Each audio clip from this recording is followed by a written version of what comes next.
Bonjour et bienvenue sur cette nouvelle capsule de l'Avent pour se libérer de la dépendance affective.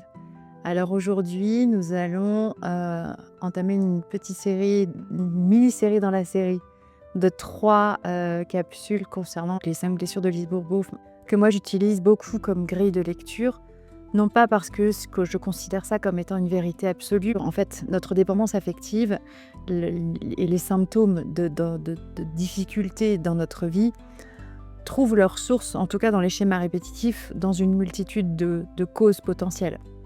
On peut avoir effectivement nos blessures de l'enfance, nos blessures de notre enfant intérieur, mais il y a aussi tout un pan de transgénérationnel en lien avec les blessures de nos parents, euh, les blessures héritées sur les différentes générations au-dessus de nous.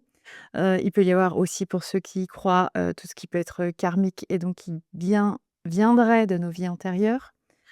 Et puis après, il y a tout ce qui peut être aussi, mémoire cellulaire et cetera et cetera. Donc il y a vraiment une multitude d'aspects à prendre en considération progressivement dans le cadre de la libération de notre dépendance affective.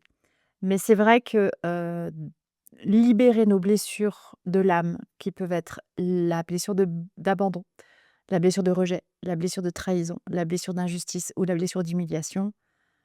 En faisant ce travail déjà sur soi à travers ces blessures-là, on fait déjà un gros, gros, gros pas en avant. Et les répercussions, se voient, se manifestent, sur tout un tas d'aspects et de situations dans notre vie qui viennent à être changées sans qu'on ait vraiment besoin, d'y réfléchir, une fois que c'est traité, en fait. Donc aujourd'hui, on va aborder les 2 premières blessures qui sont, corrélées, à savoir la blessure d'abandon et la blessure de trahison. Ce qui est important de comprendre, c'est que notre dépendance affective, au départ, elle est engendrée par une peur et c'est très, très important de l'identifier. Cette peur, elle va être la peur de l'abandon, qui va être, manifestée surtout le signal le plus intéressant, le plus flagrant, ça va être la peur de la solitude. Et pour la peur de la trahison, le signal, ça va être justement, la peur panique, de se voir, être trahi, de décevoir, d'être faillible, d'être vulnérable et donc de ne plus pouvoir contrôler, en fait, sa vie. Heu À l'origine de notre dépendance affective, on a donc une peur. C'est important de l'identifier et à partir de l'identification de cette peur, de savoir de quoi j'ai peur, eh bien, on va pouvoir remonter à la blessure à l'origine et peut-être essayer de comprendre ce qui a pu se passer dans notre histoire à travers la guérison de notre enfant intérieur, ce qui a pu se passer qui a généré cette peur de l'abandon ou cette peur de la trahison. Alors parfois c'est très, très évident, parfois ça l'est beaucoup moins. C'est pour ça que je répète que, cela reste une grille de lecture pour quand même, identifier à travers nos différents comportements quelle va être la blessure, correspondante. Donc là, pour aller beaucoup plus loin dans, je vais pas développer vraiment en profondeur aujourd'hui ces différentes blessures parce que je on n'a pas le temps et surtout parce que j'y ai déjà consacré, différents épisodes de mon podcast Indépendance affective, précisément sur ces différentes blessures. Donc je les remettrai en lien dans la description, comme ça, vous pourrez éventuellement, aller écouter ou réécouter ces différentes blessures si elles vous parlent. Ce que je veux vraiment, vraiment identifier là, enfin vous aider à identifier, c'est que dans la peur de l'abandon, il y a vraiment cette notion de peur d'être seul, de se retrouver seul et d'être abandonné. Ce qui bien qu'en fait, on va, adopter un comportement où on va aller presque se soumettre. En tout cas, on va aller s'oublier pour, ne pas être abandonné. On va aller s'oublier pour, faire plaisir à l'autre, pour être comme lui, on voudrait enfin, comme lui voudrait que nous soyons ou comme on pense que lui voudrait que nous soyons et ça entraîne généralement, après on a les qualités de nos défauts, mais ça entraîne généralement une adaptabilité, une suradaptabilité qui n'est pas toujours, très respectueuse de nous-mêmes. C'est-à-dire qu'en fait, au bout d'un moment, à force d'être un caméléon, et de s'adapter à toutes les situations, au bout d'un moment, je disparais. C'est-à-dire que je n'ai plus conscience de mes besoins, je n'ai plus conscience de qui je suis et les besoins de l'autre deviennent mes besoins et c'est à ce moment-là où il y a une forme de fusion qui est recherchée, une fusion inconsciente qui est recherchée et ça, c'est vraiment commun à la blessure de l'abandon et la blessure de la trahison, cette notion de fusion, de fusionner avec l'autre où en fait, on va croire que l'autre va nous compléter et c'est là la grande erreur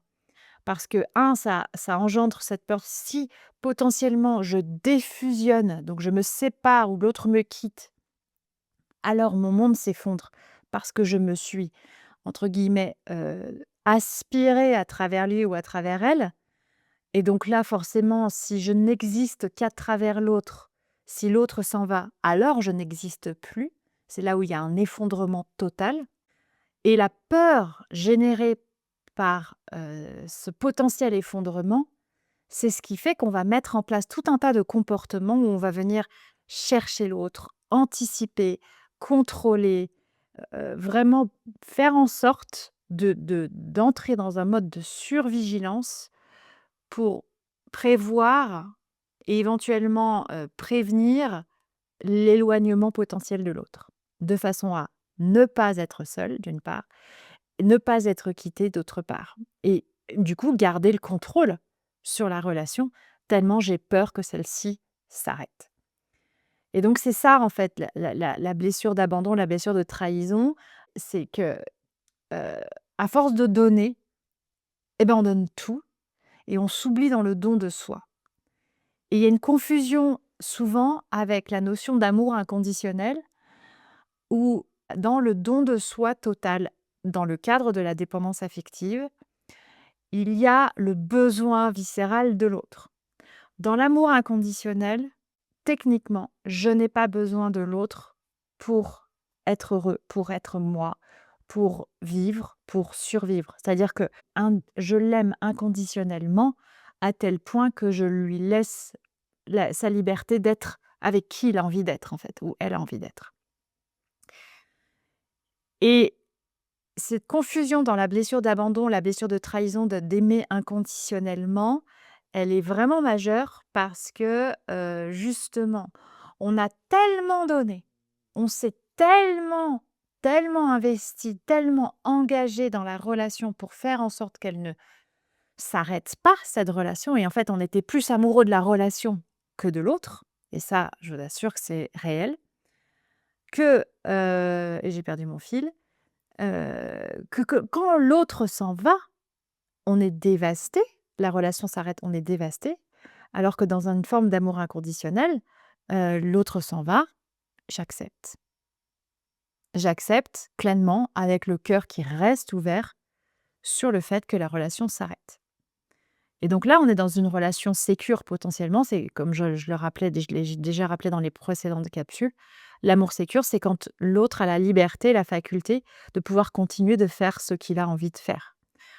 Alors, dans une forme de respect mutuel. Moi, je suis pour les relations exclusives, hein. Je ne suis pas pour la polygamie ou des ou autre, forme de relations, amoureuses, polyamour et compagnie. Non, moi, je suis vraiment pour le couple à 2 fidèle et loyal.